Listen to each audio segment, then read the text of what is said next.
cuenta que esos micro o semi pactos que salieron ahí fueron circunstanciales, pero que hacen parte del único pacto que hay en la Escritura. Es el único, y por eso aquí dice en singular, recordé mi pacto, no dice mis pactos. ¿Me explico? Pues entonces, no, que allá el pacto con Noé, pues la primera vez donde aparece la palabra pacto es cuando Noé, y dice lo mismo, yo levantaré mi pacto, pero no es que es curioso, porque Noé no le especificó nada. A Noé solamente le dijo así por encima, bueno, mi pacto, para que tengas idea, es que yo no voy a volver a destruir la tierra. Así. Luego pasan 10 generaciones, viene Abraham y le da el pacto, y es el pacto en pleno. ¿Qué él le dijo? Yo seré su Dios y ellos serán mi pueblo. Y eso es lo que se repite aquí. Mire lo que dice a continuación. Y saqué un dato interesante porque hay 7 acciones, y eso vamos a hablar hoy. Las 7 acciones con las que Dios iba a liberar a los hijos de Israel y a cumplir su pacto. Son 7 verbos que están en futuro. Vamos a señalarlos. Subrayenlo allí. ¿Cuál es el primero? El primero está en el versículo 6 del capítulo 6. Dice, por eso di a los hijos de Israel, yo soy Hashem. ¿Y qué dice a continuación? Los sacaré. Y los sacaré. ¿Cierto? ¿De qué? De debajo de las cargas de Egipto. ¿Ya? Y luego ¿qué dice? Y los Libraré. ¿de qué? De la servidumbre. Ok. Ahora vamos a explicar cuál es la diferencia entre sacar y librar. Los libraré del trabajo de ellos. Y luego ¿qué dice? Y los Redimiré. ¿Cuál es la diferencia entonces? ¿Y los redimiré de qué? Con brazo extendido. Ah, con brazo extendido. Y con juicios grandes. Dice el 7, y los Tomaré. Yo tomaré y los tomaré. ¿De dónde? de mi pueblo. Por mi pueblo. ¿O qué dice? ¿Para qué? Para mí, Para mí, por pueblo. tu pueblo. Y yo seré, Nuestro Dios. ojo, y yo seré para ellos Nuestro Dios. por Dios. Por Dios.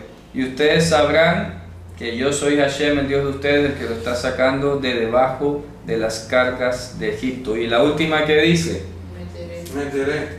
y los meteré, ¿en dónde? En la tierra la cual alcé mi mano que la daría a Abraham. A Isaac y a Jacob. Y por último, y la daré, La daré por heredad. Yo Hashem. y la daré para ustedes como herencia, ¿verdad? Y la daré por herencia. Fíjense ustedes, las acciones que tenemos aquí son 7. ¿Sí las ven? Los sacaré, los libraré, los redimiré, los tomaré, yo seré, los meteré y les daré. Está así una detrás de otra, ¿cierto? Allí en ese orden y en esa sección del versículo 6 al versículo 8 salen 7 acciones importantes y vamos a discutir o aclarar cada una de ellas, porque existe sin duda alguna una diferencia entre estos verbos, sobre todo que están aquí. Por ejemplo, esta primera parte, estos 4, ¿cierto? Parecieran como sinónimos, pero vamos a ver de qué implican. El primero dice, yo los sacaré de debajo de las cargas de Egipto. Los sacaré de debajo de las cargas de Egipto. ¿Eso qué implica? Implica un trabajo inicialmente en la mentalidad de ellos como esclavos. ¿Ya?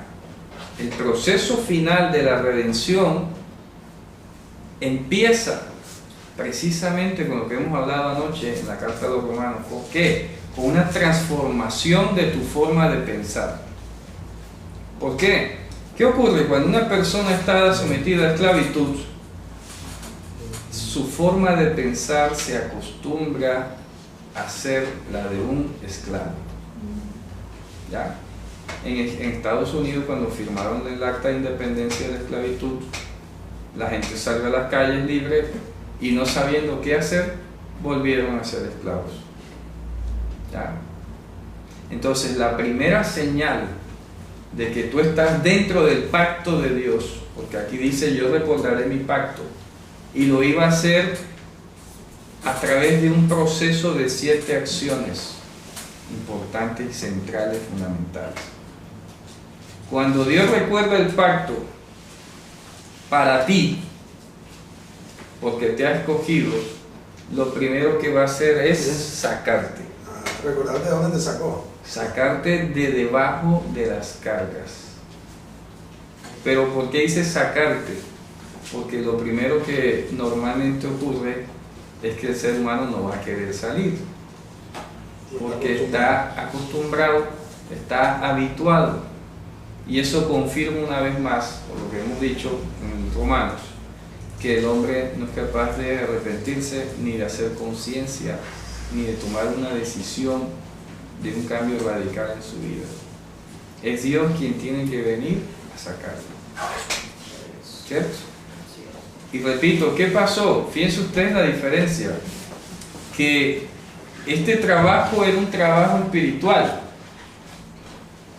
¿Saben por qué? Porque ¿qué dice luego la Escritura? La Escritura dice que muchos se habían vuelto en sus corazones a Egipto. ¿Se dan cuenta? Porque tenían entonces mentalidad de esclavo. Así que, a pesar de que muchos salieron junto con los hijos de Israel, no todos habían recibido esta palabra. ¿Ya? Porque la fidelidad simplemente estaba dirigida al Señor a sus escogidos. Muchos salieron oportunamente, oportunistamente o convenientemente. Claro, ahí lo dice que cuando ya vieron todas las plagas que se estaban cumpliendo, dijeron: no, vamos a poner la sangre aquí por si acaso. Algo va a pasar, ¿no? Y así pasa inclusive, el mundo reacciona así. Cuando hay una catástrofe, todo el mundo se pone a orar, hacen cadenas de oraciones, que vamos a orar, que vamos a la paz, que la hermandad. Como no pase nada, cada quien vuelve a su costumbre. ¿Ya? Cada quien vuelve a su costumbre. Entonces, fíjense ustedes, Dios nos tiene que hacer salir, sacarnos de debajo, pero porque muchas veces, o por no decir siempre, nosotros mismos vamos a querer estar ahí. ¿Ya? Fíjense ustedes. Nosotros mismos, por la costumbre, vamos a querer estar ahí. Pero Dios, como es fiel a su palabra y a lo que ha prometido, yo lo voy a sacar. Aunque ustedes no quieran, a pesar de ustedes, contra su voluntad. Porque entonces se ha regado mucho esto, es que Dios es un caballero. Si Dios fuera caballero, ahí seguiríamos en Egipto hasta el día de hoy. Respeta el libre albedrío. ¿Sí o no? A ver, estuviéramos en Egipto todavía. Es que inclusive, aunque los hijos de Israel hubiesen en teoría querido salir, hubieran podido hacerlo. No, porque no había poder humano en la tierra que acabara con los egipcios en ese momento. Entonces, ¿de quién dependía la libertad de ellos? Absolutamente de Dios. ¿Ya? Pero aquí hay algo curioso que no hay que dejar de comentar. Acordémonos que al final de la parashá, ¿se acuerdan? Cuando Moshe hizo el primer intento de ir a hablar con el faraón, todo el mundo se desalentó porque el faraón les duplicó la tarea, ¿se acuerdan? Sí.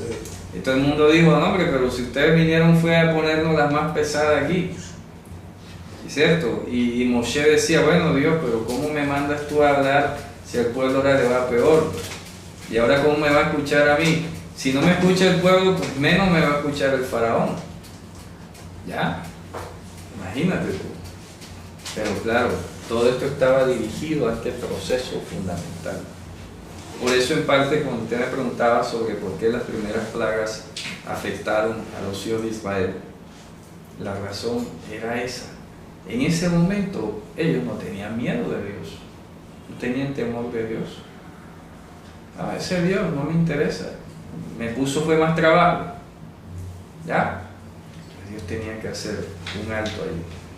Otra cosa importante que puede explicar esa razón, como le decía, es que las primeras plagas tienen que ver con el sangre, ¿verdad? La rana, ¿cierto? Y los piojos, ¿ya? De Zaj. Sí. ¿Y qué pasó? Que entonces todas esas primeras plagas estaban relacionadas con las divinidades de la fertilidad en Egipto. ¿Y qué ocurre? Que pudiera llegarse a pensar entre los hijos de Israel que fue que gracias a esas deidades no fueron acabados. ¿Me explico? Sí, porque se acuerdan que el faraón había mandado matar a los hijos de Israel y ya después como que, bueno, se le pasó.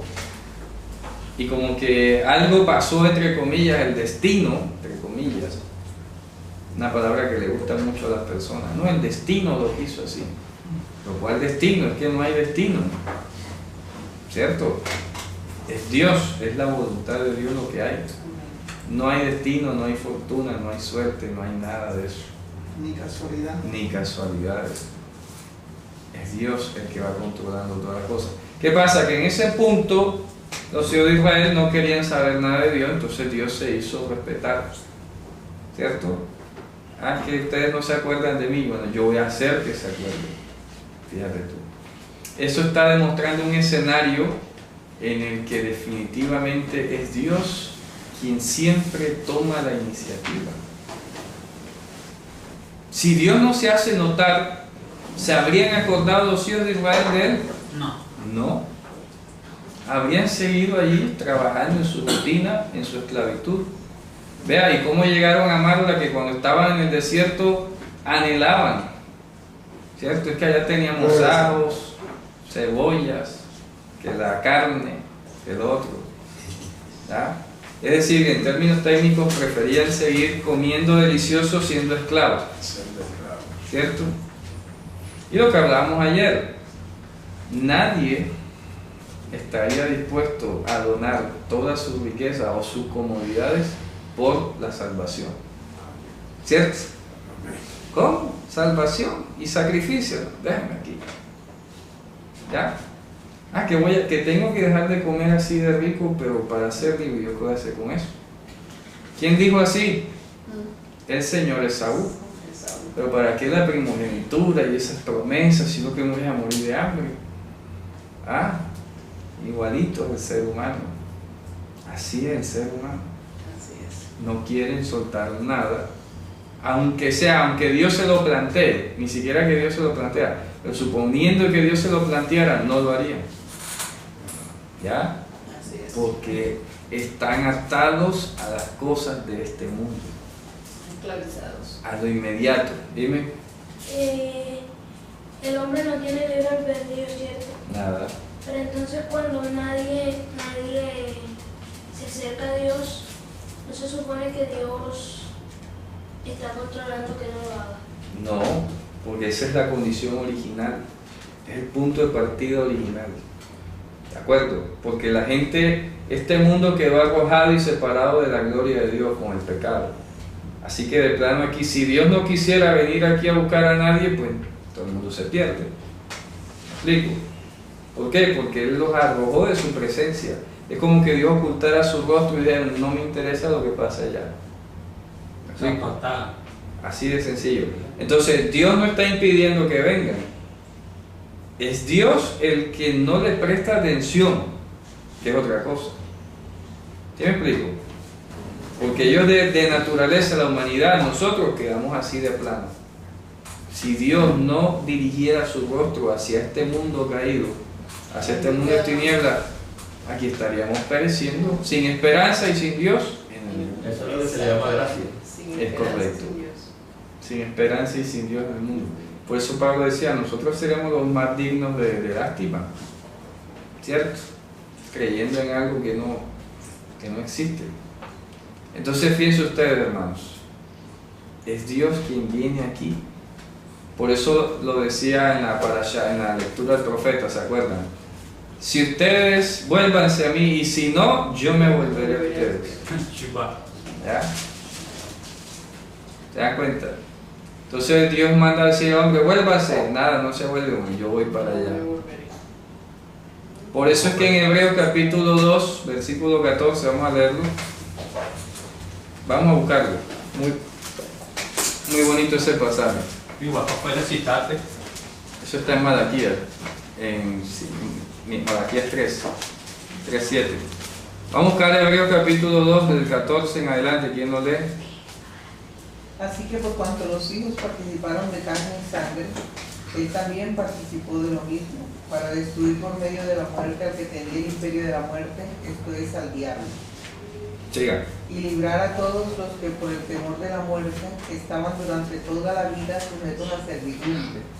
Porque ciertamente no socorrió a los ángeles, sino que socorrió a la descendencia de Abraham. Por lo cual debía ser en todo semejante a sus hermanos para venir a ser misericordioso y fiel sumo sacerdote en lo que a Dios se refiere para expiar los pecados del pueblo. Pues en cuanto él mismo padeció siendo tentado, es poderoso para socorrer a los que son tentados. Es correcto. Fíjense ustedes qué hermoso. Porque no socorrió a los ángeles, sino que vino a socorrer a la descendencia prometida a Abraham. Me llama la atención algo, que los liberados, según este texto, no sé, dice que estaban por toda la vida sujetos. Claro. O sea, que no tenían posibilidad alguna Nada. de librarse. Por eso les digo, Ya. no había poder humano, no había iniciativa ni mecanismo humano que los librara. Dice, Tenía que venir Dios aquí a librarlo. Entonces dice, yo los sacaré, estamos en la primera palabra, yo los sacaré de las cargas de Egipto. Fíjense ustedes que utiliza la palabra carga, es interesante, porque no se está refiriendo, repito, solo a lo que los egipcios hayan impuesto, sino a lo que ellos hayan recibido. ¿Ya? Porque esa es otra dimensión de la palabra. Y lo dice inclusive, en el mundo andan utilizando estos principios, ¿verdad? No, que lo que digan de ti tú eres el que decide si lo recibes o no. ¿Está claro? Eso lo viven diciendo ahora últimamente, que si alguien te dice que tú eres tal cosa, bueno, de ti depende si te enojas o no te enojas, porque si te lo tomas a ti o no te lo tomas para ti. Entonces quiero decir esto, que hay dos formas de recibir una carga. Una es que alguien evidentemente me la ponga, y otra es que yo la reciba. ¿Ya? Que yo la reciba. Como que yo tenga ahí y yo me puedo quedar con el brazo extendido porque el otro no me lo recibe. ¿Cierto?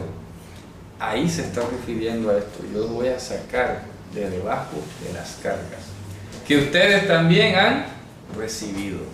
Fíjense ustedes que esto aquí tiene una dimensión muy delicada, porque luego la vamos a ver cuando el becerro de oro.